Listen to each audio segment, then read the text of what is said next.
Wii Series Olympics.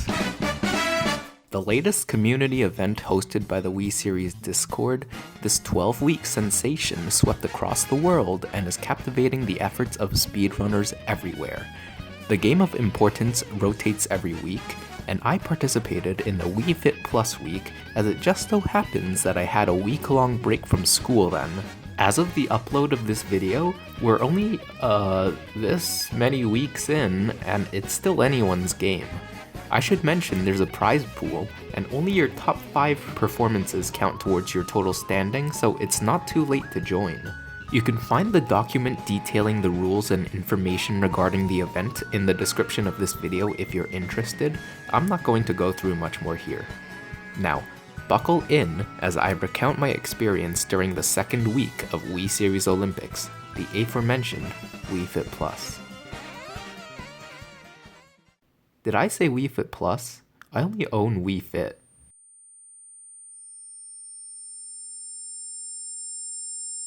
You see, the reason why the original Wii Fit is so much slower than Wii Fit Plus is because without an unregistered mead to play on, you collect Fit Cash every time you finish a minigame. Fit Cash is the game's way of keeping track of when you unlock more minigames or yoga exercises, and it's about that much slower for every minigame.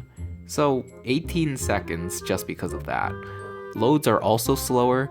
I don't know by how much exactly, but it increases the total time lost to between 20 and 25 seconds just from playing on an inferior release of the game. When 7 out of 9 minigames are auto-scrollers, and only one of which has an RNG element with a variance of like 5 seconds, I have no chance at the world record. But if I can beat at least one person that's playing on Wii Fit Plus, I will be fulfilled. Regardless, the gold barrier for the chosen category, All Balanced Games Intended, is only 11 minutes and 30 seconds, so I decided to give it a whirl. Oh. I started by filling out all my leaderboards with scores I wouldn't be able to beat during a speedrun. I would improve these over the course of the week as I got better, but the reason this matters so much is because a little flourish pops up every time you get any leaderboard position. In Wii Fit Plus, this flourish only occurs if you get the top score, but I had to take up all 10 spaces to avoid this. That little cutscene costs around 2 seconds, and despite my efforts, it still gave me time lost in some personal bests and PB pace runs. I especially enjoyed grinding Balance Bubble during this period, so much so that I tied the world record for the individual level run. I would also like to highlight how ridiculous the strategy for Lotus Focus is.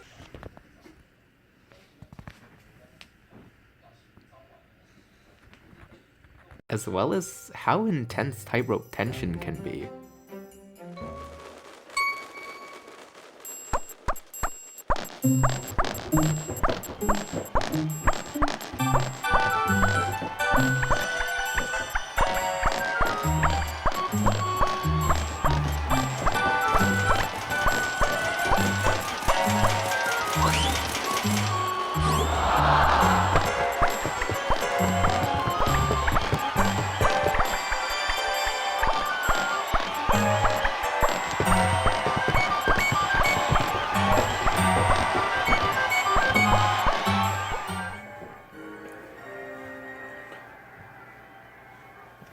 After setting up, I was finally ready to do runs, and I was not ready for how brutal a stupid 17-year-old game could be. My first run was a 12:33, and I already had my game order figured out. Table Tilt was by far the game that mattered the most, then Tightrope Tension and Ski Jump were games I was actually afraid of filling the requirement for. The thing about Ski Jump is, the score requirement is 160 meters, and you can actually achieve that in a single jump. You're given 2 attempts, so you can just fail the other and move on with the run. I wasn't good enough to do that yet, and took the 15-second time loss. It didn't take long for me to improve, and I was able to get many new bests within my first day of attempts. I was able to get the aforementioned ski jump skip, pushing my time all the way down to sub 12. You could force a prompt cutting the failed jump short by physically jumping off of the balance board, which the game does not want you to do. It was clear that I only needed to get better at table tilt and tightrope tension, the two non-auto scrollers. I also developed a visual cue for Lotus Focus, which was dependent on this butterfly showing up, which has like an 85% chance of happening by my estimation. At this point, we were only 2 days into the week, so it was going quite smoothly. Let me set the scene. It's the early hours of Wednesday, February 19th. I'm on gold barrier pace for the first time ever past the gauntlet of table tilt ski jump and tightrope tension. Unfortunately, my live split crashes in the middle of the RNG hell of heading, so I have no way of telling how much time I lost or gained during that split.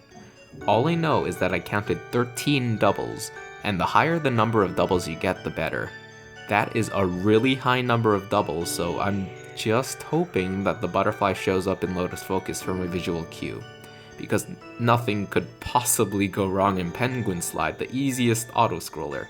You could literally stay completely in one spot, and you would still get enough points for the requirement.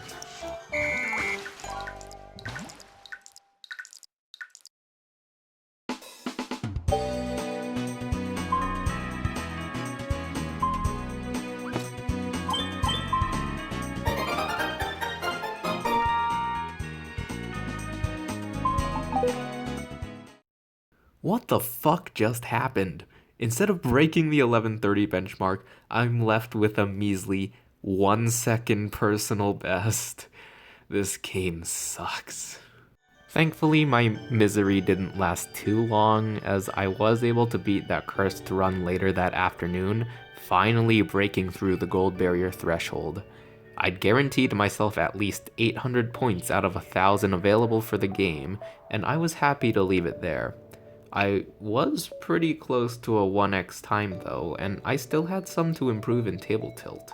So I kept going, even despite my 20-second handicap compared to everyone else. This run tied the score world record for table tilt, and this was one of my only 4x exits up to this point. I needed to capitalize on this pace, clutching the ski jump skip. Tightrope tension went remarkably well, and I actually broke the world record for that difficulty, except I didn't realize that at the time. So I wasn't any more nervous than I normally would be, and I moved on to ski slalom.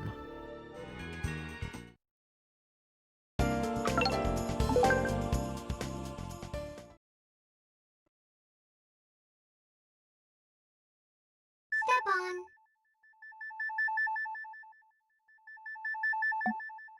In case you're wondering what just happened, I was still standing on the balance board at this point in time. Needless to say, I was just as confused as you are.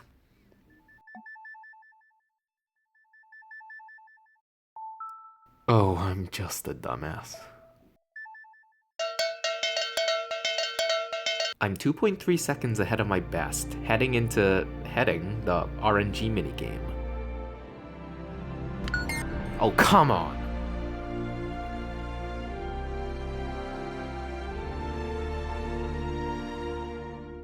I'm not going to pretend any more bullshit happened with my attempts after this point. Sure, I still lost runs past table tilt, but doing tightrope quickly is incredibly difficult, and heading RNG was starting to play a factor with the level of optimization I was at regarding the original Wii Fit. 2 days after the battery incident, I was finally able to obtain an 11:18, and that's where my personal best stands for now. With a 146 table tilt and a golden heading, this was not worth beating for the remainder of the week. In the end, I was in fact able to beat out at least one Wii Fit Plus runner. I beat out 4 in fact, but there was still a bittersweet feeling because I know I'm losing 20 seconds to everyone else who participated. So I took my 858 points out of 1,000 and went back to university, content with my overall performance, and went back to being a spectator of the Wii Series Olympics. Oh, we are so back.